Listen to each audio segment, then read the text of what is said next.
준비됐습니다. 직접 들어보시죠. 네, 코로나 바이러스 감염증 19 국내 발생 현황을 말씀드리겠습니다.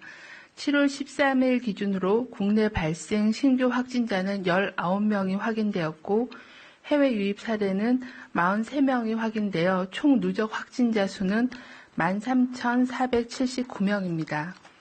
신규 격리 해제자는 26명으로 전체 90.5%가 격리 해제되어 현재는 986명이 격리 중에 있습니다. 어제 신규 사망자는 보고되지 않았고 누적 사망자는 289명으로 치명률은 2.14%입니다. 국내 주요 발생 현황을 말씀드리겠습니다. 경기 광명 수내과 의원의 투석 환자가 7월 10일 확인된 이후에 해당 의원의 투석 환자 2명과 확진자의 가족 2명이 추가로 확진되어 총 5명이 확진되었습니다. 경기 수원시 영통구 가족 2명이 확진되었으며 이 중 1명이 육아도우미로 근무한 가정에서 4명이 추가로 확진되었습니다. 이 중 확진된 2명은 어린이집 원아로 교직원 및 원아에 대한 검사가 현재 진행 중입니다. 광주 방문 판매 모임과 관련하여 5명이 추가 확진되어 누적 확진자는 총 140명입니다. 추가 확진자는 일곡중앙교회 관련 1명, 배드민턴 클럽 관련 2명, 그리고 T월드 휴대폰 매장 관련돼서 2명이 신규로 확진되었습니다. 해외 유입 확진자는 어제 43명이었습니다.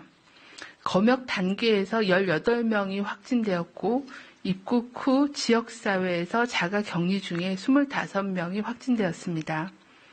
해외 유입 확진자의 추정 유입 국가는 미주 지역이 7명, 유럽 지역이 4명, 그리고 아프리카 1명, 그리고 중국 외에 아시아 지역이 31명이었습니다.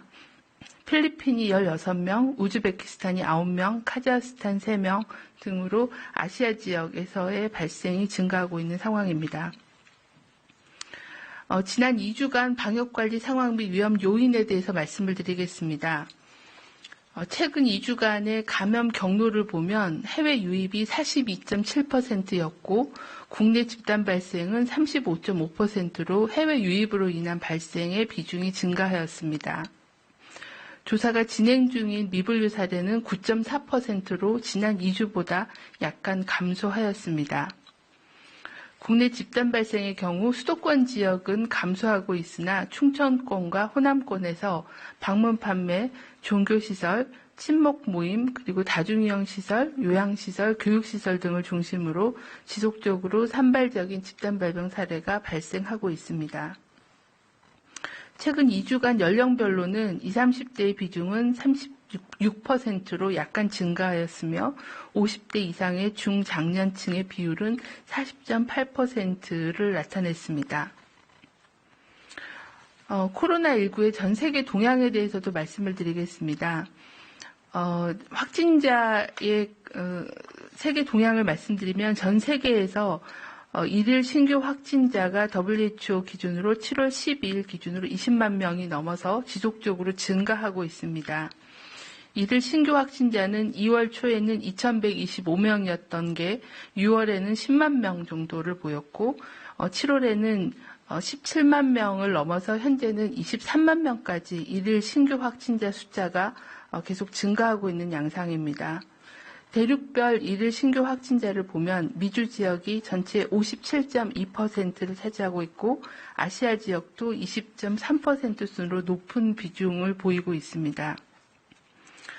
국가별로 확진자 및 사망자에 대해서 분석을 해본 결과 인구 10만 명당 누적 확진자가 많은 국가는 카타르, 바레인, 칠레, 쿠웨이트, 오만 등의 발생률이 높았습니다. 국가별 치명률이 가장 높은 5개국은 예멘, 프랑스, 벨기에, 영국, 이탈리아 등이 10% 이상의 치명률을 보고하였습니다. 이런 전 세계적인 유행에 따라서 우리나라에도 해외 유입 확진자가 증가하고 있는 상황입니다. 지난 1주간 해외 유입 확진자 수는 총 169명이었고 그중 내국인이 48명, 외국인이 121명이었습니다. 해외 입국자는 모두 2주간의 시설 또는 자가격리와 진단검사를 의무적으로 실시하고 있으며 해외 유입 환자는 모두 검역이나 자가격리 또는 시설격리 과정에서 확진되고 있는 상황입니다. 코로나19의 해외 유입 확자의 지역사회 전파 차단을 위해서 지난 6월 23일부터 코로나19 감염 위험도 평가를 통해 방역 강화 대상 국가를 지정하여 비자 발급과 항공편 제한 등의 조치를 시행하고 있습니다. 또한 비전문 취업 비자를 소지한 외국인 근로자에 대해서는 자가격리 확인서를 입국 전에 발급받고 격리 장소에 대해서 엄격히 심사하여 이를 소지하지 않은 경우는 입국을 차단하고 있습니다. 7월 9일부터는 방역 강화 대상 국가에서 들어오는 정기 항공편의 좌석 점유율을 60% 이하로 운항하고 또한 방역 강화 대상 국가로 출국하는 경우에는 재입국 허가를 제한하는 등의 조치도 시행한 바 있습니다. 오늘부터는 방역 강화 대상 국가에서 입국하는 모든 외국인은 입국 시 출발일 기준 48시간 이내에 발급한 PCR 음성 확인서를 의무적으로 제출하도록 하였습니다.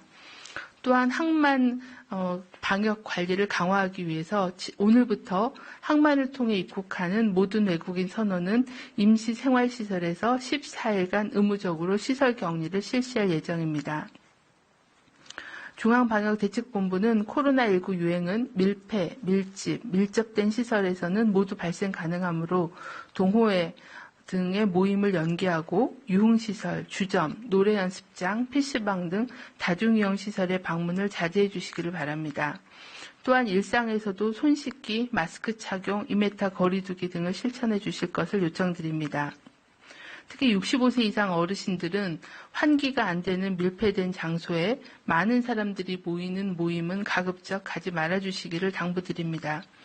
불가피하게 참석하시더라도 식사, 노래 부르기 등은 자제하고 마스크를 반드시 착용하고 손소독제로도 수시로 사용해 주실 것을 요청드립니다. 또한 건강을 위해 만성질환 치료를 잘 챙기시고 규칙적으로 운동하시는 것이 중요하겠습니다. 세계보건기구 발표에 따르면 전 세계적으로 코로나 유행이 계속 증가하고 있습니다.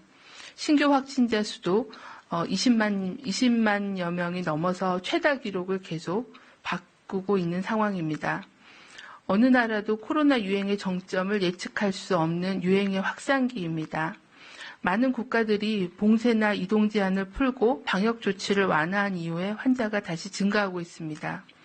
미국, 브라질, 인도 등에서도 환자 발생이 하루에 2만 명에서 6만 명까지 급증하고 있고 또 유행이 다소 감소하였던 국가였던 일본, 독일, 홍콩 등에서도 확진자가 다시 증가 추세에 있습니다. WHO도 현재 상황으로는 코로나19를 종식시키기는 어렵다라고 언급하고 있어 코로나19 유행에 대한 장기전을 준비하는 것이 필요합니다. 근본적인 대안인 백신과 치료제 개발에 최선을 다해야겠지만 여전히 불확실성이 있습니다. 코로나 감염 위험을 안전하게 통제하면서 일상생활을 영위할 수 있도록 코로나와 함께 안전하게 살아가기, 위드 코로나를 정착시키기 위해 사회 각 분야에서 환경, 문화, 제도 등을 개선해 나가는 것이 필요합니다. 우리나라도 지난 6개월간 다양한 집단 발병 사례를 겪으면서 모두의 노력으로 코로나 유행을 통제해 오고 있습니다. 국민들의 마스크 착용, 거리두기의 실천, 고위험 시설에 대한 방역수칙 강화, 특히 학교나 대형 교회, 사업장, 다중이용 시설에서의 감염 예방 수칙의 실천으로 대규모의 발생은 감소하고 있는 상황입니다. 하지만 여전히 감염 예방을 위해 개선해야 될 사항들이 많습니다. 현재도 지속적으로 환자가 발생하고 있는 방문 판매, 그리고 소규모의 모임들, 그리고 식당, 그리고 생활체육시설, 그리고 의료기관 등에서는 안전한 방역수칙을 마련해서 적용하는 것이 필요합니다. 장기간 코로나와 함께 살아갈 수밖에 없는 상황이기에 밀폐, 밀집, 밀접한 산밀 환경 피하기, 마스크 착용, 손 씻기, 환기 그리고 표면 소독 등 코로나19 예방 기본 수칙을 일상화하고 습관화해 주시기를 거듭 당부드립니다. 네, 지금부터 기자님 질문에 답변 드리는 시간 갖겠습니다.